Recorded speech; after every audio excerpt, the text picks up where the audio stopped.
Mga anak nga dili maloy og ginikanan, nako, karma ang kapainan. Isuon kaning karma di ni siya sili nga mohalang dayon, kundi proseso ug atong paaboton. Kung maabot na gani ang panahon nga ang Dios magapaningil og silutan na kita, perting halanga. Mao na ang ginikanan makagaba man gyud. Kung nakitang mga anak karon, likayan gyud nato nga matulo ang ilang mga luha, ang ilang kasakit dulot na sa ilang bukod. Ang ginikanan nga mag-ampo hugot na. No, kung hugot na gani ang pag-ampo sa ginikanan ug maduhog sa Ginoo ng ilang mulo nga kasakit, diya nimo isip nga anak. Diya na unya magpakanaog og disiplina ang Ginoo nato. Magabaan dayon ta.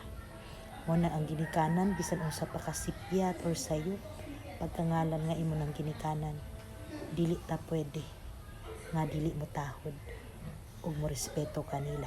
Kay dili man ta maabot nining kalibutan kung dili usab agi nila. Muna anak, lingi-lingi gyud ta. Dili gyud ta magsupak-supak og ginikanan para dili ta magabaan o dili ta maalaot sa atong kapainan. Kay ngano mo sugot man tag sa dili, maminyo man tag mamatay ra. So simba kog maminyo ta, makabaton tag anak nga diin labaw pa nato kabangis.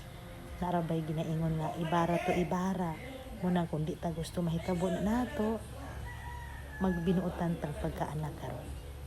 Kung naaman tay pagkulang sa atong mga ginikanan, napatay panahon nga atong mahulipan. Do it now anak, mintras may panahon pa kita.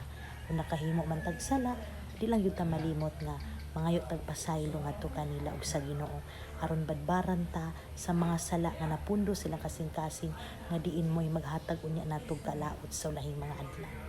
Pagpasaylo ug mangayo ra tag pasaylo ison mo'y pinaka-importante ug manghulip ta kung saan nato paglipay ang atong ginikanan. Amen.